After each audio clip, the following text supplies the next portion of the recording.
Alright, so we finished with the animation and the rendering section, and in these final two videos we're just going to take a look at how to bake the high-res geometry to a low-res model and then make textures for it in Substance Painter. So this is completely separate from the rest of the training because like as I'd said in the beginning, I was planning to sell 3D models, or I'm still planning to sell 3D models, and I just went through that entire process. So I figured, it's not a bad thing to just have some additional information in there. All right, so what I have is this is the original cake model that I have, and I increased the resolution, so which is essentially you just sort of modify the VDB from polygon. So you just sort of lower the voxel size to whatever your machine can handle. So I brought it down to around 0.002, and then I exported out the cupcake and the icing as geometry. Okay, so as like basic BGO files. So just to show them, this is what I have. Okay, so this is the cake, okay, which now you can see is really detailed. And this is about 1.7 million polygons. And then that's the icing, which is about 1.3. Now, I won't bake the texture maps in Houdini because I don't like doing that. I like Substance Painter, so I'll do the baking process in Substance Painter. But I will show you how to do the remeshing and UV mapping within Houdini and also within ZBrush. So in this video, we'll take a look at the remeshing.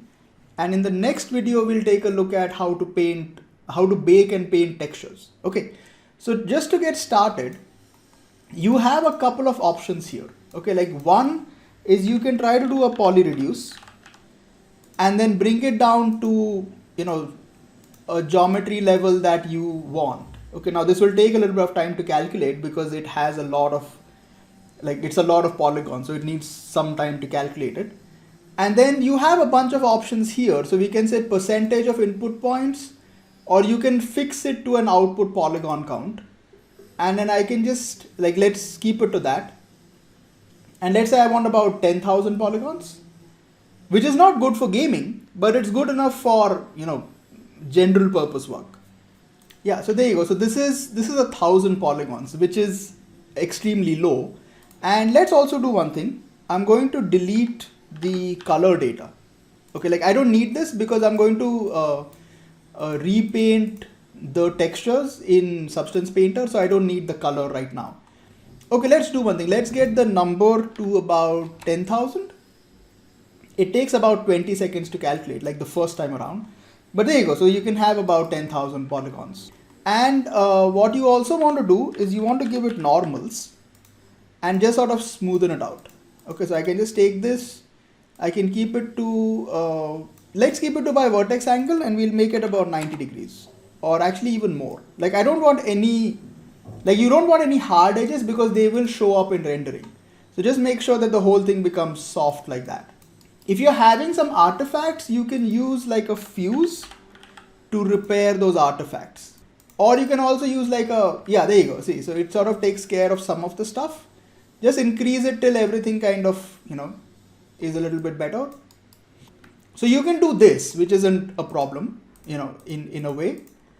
But then what you can also do is you also get a quad remesher inbuilt into Houdini.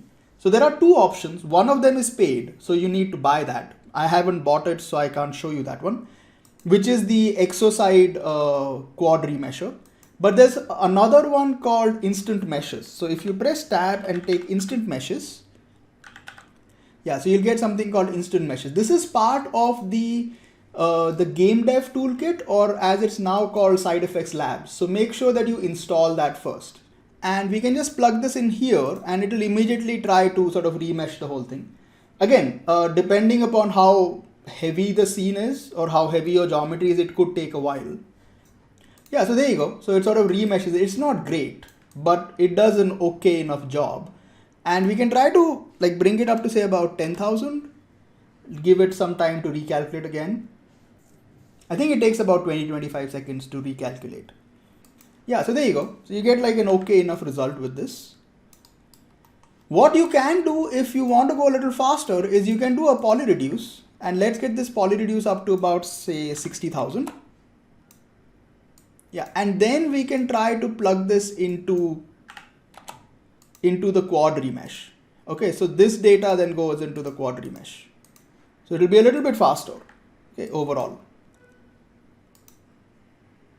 Yeah, and then you can adjust the crease angle, because like if the angle is default at 30 degrees, and you can see it's sort of diagonal, but if I get it to around 60, it seems to be better. Yeah, see, there you go, that's a lot better.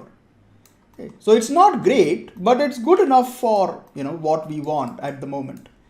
And then we can plug this into our normals, and there you go. So this is pretty decent. And you can do the same thing here. So we can just, do Control C, Control V, and like I'd move this up, but I just want the base icing and let it poly reduce. Yeah, and then I can again take the instant meshes. So I can do Control C, Control V, and let's just, connect it there. And there you go. Yeah, so it's not bad. Okay, so once you've done this, once we have sort of taken care of the remeshing, you also want to generate UVs. Okay, so again, in the lab tools, you get something called as auto UV, okay, which is essentially like a combination of a bunch of UV tools that are available inside Houdini. So it's sort of like it's doing auto seams and then auto unwrap and all of that in one shot, which is good because it makes life a lot easier. Okay, so what I can do is it's good for like general purpose baking stuff. Like if you're doing a character or something, you would want to manually unwrap it. But for something like this, it's okay to just do an auto UV. So I can just connect it there. It'll take a few seconds to calculate. Let's just split the viewport. So we'll say split plane left and right and set this to UV, and you'll get that. It won't be the best thing. So what you can do is you can increase the grain tolerance. So it sort of, blends together. And you can also try to increase like the merge threshold to see like how much you want it to, blend in. Like if you want the whole thing to blend into one, you can just increase it enough and the whole thing will just blend into one. Yeah, and then you can take like a quick shade. So take a UV quick shade just to see what you're getting. Yeah, so it's not bad, it's pretty decent for like an auto unwrap. We can try to lower it a little bit.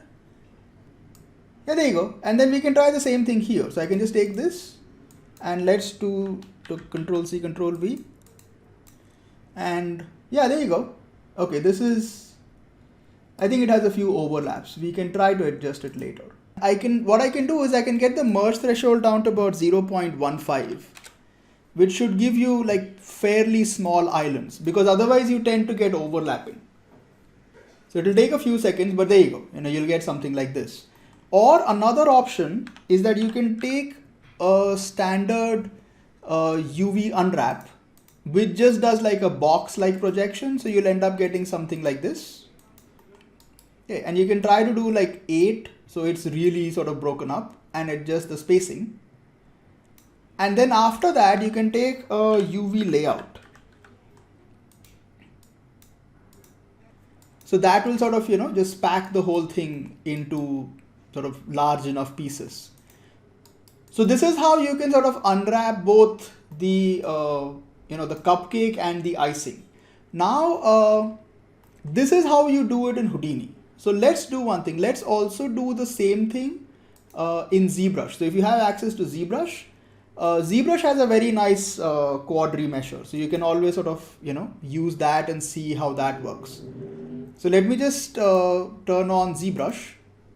Okay, so the ZBrush auto UV is pretty much like magic. Okay, so I'm just going to load up the icing, which I had done before. And let me just draw it in. So click edit. And then if you come into the geometry tab, okay, the geometry section here, you'll find something called Z remesher, okay, or Z remesher. And down here, you can specify the polygon count. So the 10 means it's going to be 10,000. So we'll keep 10,000 polygons. And this is a very heavy geometry. This is about 1.3 million polygons. So it takes about 30 to 40 seconds to calculate. So just hit Z remesher and then, just wait for a few minutes. Well, not a few minutes, but yeah, about 20-30 seconds. Yeah, so there you go. So this is the quad remeshing. So you can turn on the wireframe from here. So if you say draw polyframe, I'll also make it lighter. Yeah, so there you go. See, this is pretty nice. Now, how do you unwrap this? So for unwrapping, come to the Z plugin menu and you will find something called UV master. Okay, so what I'll do is I'll click on this little button over here, which will plug it in on the side, and then turn on UV master. And you don't really need to do anything. Just click unwrap. Okay, so if you click unwrap, it will take a few seconds to calculate. And you're going to find out how much of a difference there is, because this is auto unwrap, right? I haven't really specified anything. And then if you just click on flatten, and there you go. So what Houdini was really struggling to do with that, this pretty much just flattens it out in like a few seconds.